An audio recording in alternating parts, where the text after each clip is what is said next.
કાંઈ નહીં, હવે કામ કરી ભાભુના ઘરે થઈને સીધા પાર્લરમાં વૈયા જઈ. બહુ ભૂખ લાગી છે. અરે યાર મમ્મી, રોજ ને રોજ રીંગણા બટેટાનું શાક ખાવાનું યાર, કાંઈક તો નવું બનાવો કોક દિવસ. ખોટું બોલી ગયો યાર, બોલવાની જરૂર નહોતી, ખાઈ લીધું હોત ને શાંતિથી. મોડું થઈ ગયું, બહુ ભૂખ લાગી છે. માસી યાર રીંગણાનું શાક નથી ભાવતું, કઈક બીજું બનાવતા હોય તો તમે.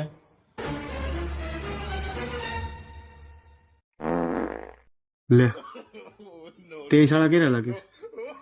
ખોટું બોલાઈ ગયું, ન બોલાય ને. ખાધા વગર ના રે. તો જય હિન્દ અને જય માતાજી મિત્રો, હું છું તમારો હિરેન મસાલિયા અને ફરી એકવાર સ્વાગત છે આપણા જિંકલ સલોનના મિની વ્લોગમાં. એમાં તમ તારે કઈ ઉપાધિ કરવાની જરૂર નથી, આ બધું મારું રોજનું છે.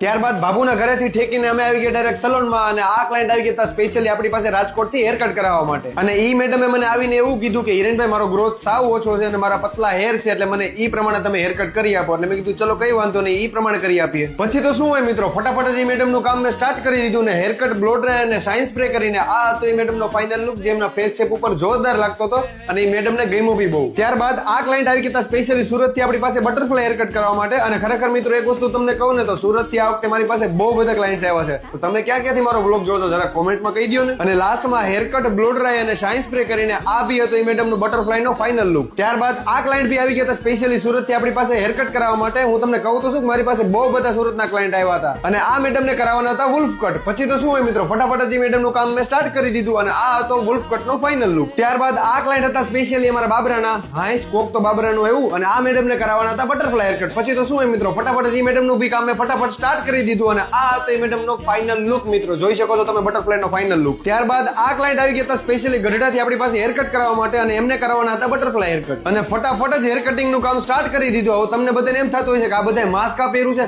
મિત્રો એમાં હોય એવું બોલું, કેરાટીન ટ્રીટમેન્ટ ચાલુ હોય ત્યારે એનો ધુવાડો બહુ હેરાન કરે અને ઉધર આવે નકરી, તમે એની વાત જવા દો. એનાથી બચવા હાટું આપણે થોડુંક માસ્ક પહેરવું પડે. ખબર છે કે ભાઈ કામ તો નથી કરવાનું, પણ તોય થોડુંક આપણે ધ્યાન રાખીને કોઈ મારે કે નહીં માને કે જેથી તેથી આ ધુવાડો માર નાખશે આપણને. ઠીક, હવે એ વાત ઉપર વધારે ચર્ચા નથી કરવી. અને આ હતો બટરફ્લાય હેર કટ નો ફાઇનલ લુક. ત્યારબાદ આ ક્લાયન્ટ આવી ગયા હતા બાબરાના પાડોશી ગામ એટલે કે ઢસામાંથી, જે સ્પેશિયલી હેર કટ કરવા માટે આપણી પાસે આવ્યા હતા. અને ઈ ક્લાયન્ટ ને કરાવવાના હતા બટરફ્લાય હેર કટ. મિત્રો એક વસ્તુ સાચું કહું તો આ ગદનું બટરફ્લાય આ વખતે બહુ સારું આવેલું દિવાળી ઉપર. આમ જો આમ તો જો માસ્ક હોહોરો સીધો નાકમાં ધુવાડો છે, બોલ સીધો મગજમાં અડે. બોલો હું કરવું આ ધુવાડાનું મારે? આ મેડમના હેર કટ નો ફાઇનલ લુક લેવો હતો ને તોય વિડીયો હરખો નતો આવતો. હું કામ કે ધુવાડો જેટલો હતો. તો આ હતો બટરફ્લાય હેર કટ નો ફાઇનલ લુક મિત્રો. તો ફાઇનલી મિત્રો આજનો દિવસ બી થઈ ગયો છે પૂરો. તો કાલે ફરી મળીએ નવા બ્લોગ સાથે, નવી મોજ મસ્તી સાથે. ત્યાં સુધી લાઈક કરો, ફોલો કરો અને શેર કરો.